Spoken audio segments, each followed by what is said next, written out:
الفيديو بتاع الراجل ده فايرال بسرعه جدا على السوشيال ميديا لانه عمل حاجه غريبه جدا. الراجل ده قضى اكتر من سنتين كاملين علشان يعمل مدينه كامله للحيوانات الاليفه بتاعته، والموضوع كان غريب جدا بالتفاصيل اللي موجوده جوه الفيديو ده. الراجل كان مجنون حرفيا باللي هو بيعمله، لدرجه ان هو عمل كل التفاصيل الممكنه او اللي مش ممكنه جوه المدينه دي للحيوانات الاليفه والصغيره. في بعض الحاجات انت ممكن تحس ان الفيديو مش حقيقي او الحيوانات دي مجرد صور متركبه اي، لدرجه ان هو اهتم بكل تفصيله صغيره جوه الشقه وجوه المدينه اللي هو عاملها. انت هنا تحس ان القطه دي قطه كبيره ومش حقيقيه، بس الحقيقي في الموضوع انه بنى اوضه جوه اوضه للهامستر بتاعه علشان يبقى ليه بيت معين، وجوه اوضه الهامستر بنى اوضه اصغر منها للعنكبوت بتاعه عشان يعيش. وفعلا حرفيا الناس ما بقتش مصدقه اللي هو عمله، والموضوع انتشر بسرعه جدا وفايرال جدا، واهتموا بكل التفاصيل وطلبوا منه ان هم عايزين حاجات اكبر. يسكت على كده؟ لا، بدا يجيب لهم مكنسه كهربائيه كروبوت، وعمل لهم اسانسيرات، والاسانسيرات دي شغاله بالكهرباء عادي جدا، وبدا يعمل لهم مكان للالعاب والشوز وكل الحاجات الصغيره للالعاب اللي هم ممكن يهتموا بيها. ونسيت اقول لك ان الشقه دي فيها ميه حقيقيه بتمشي، وبدا يهتم بالتفاصيل بتاع الباركنج والجراج بتاعهم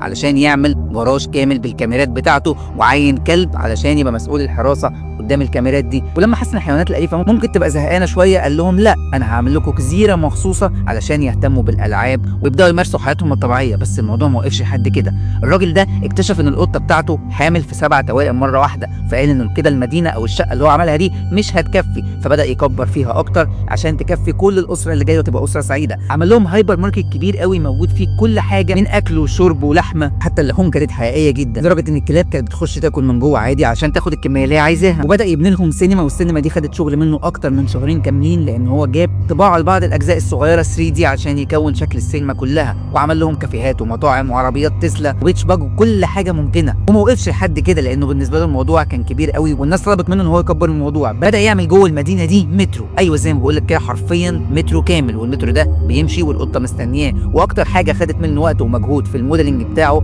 هو السلم المتحرك، ازاي يعمله وفتح الباب وقفله، لان الحاجات دي لازم تبان انها طبيعيه جدا. وكان بيواجههم مشكله في ان السلم ازاي يتحرك، وفعلا السلم بدا يحركه كهرباء زي العادي بالظبط، والحيوانات بدات تركب جوه المترو عادي. اهتم باصغر التفاصيل الممكنه في كل حاجه. والغريب في الموضوع ان هو لما اهتم بالتفاصيل دي في الاول قال ان هو اهتم علشان مراته كان عندها متجر لبيع الحاجات بتاعه الحيوانات الاليفه، وعشان كده كان عايز يعمل لها دعايه، فبدا في المدينه دي. بس الموضوع فايرال معاه وانتشر اكتر بكتير من اللي هو كان متوقعه، يعني الموضوع ما بقاش مجرد دعايه لمحل بيبيع حاجات للحيوانات الاليفه، ده بقى اكتر من كده بكتير، والناس فعلا طلبته ان هو يعمل حاجات اكتر من كده لان هو فنان موهوب جدا في اللي هو بيعمله. وده ان دل يدل على انه اللي بيبذل مجهود في حاجه هو بيحبها بيوصل لها بسرعه جدا، وحتى لو ما وصلهاش بسرعه ففي النهايه لازم يوصل لها، لانه اي حد بيحب حاجه وبيبذل بجد مجهود فيها وبيعملها بشغف وحب اكيد بيوصل اللي هو عايزه في يوم من الايام، والناس بتصدقه جدا زي ما هو صدق نفسه. انا عادل مجدي، شير كتير جدا للفيديو ده عشان يحفز كل واحد فينا عايز يعمل حاجه انه يقوم يعملها دلوقتي وما يستناش ولا ثانيه. واهم حاجه في الموضوع اهتم بالتفاصيل. استني رايك، هل انت عاجبك اللي الراجل ده عمله بالتفاصيل الصغيره قوي دي للحيوانات، ولا شايف ان هو كبر الموضوع وافور فيه؟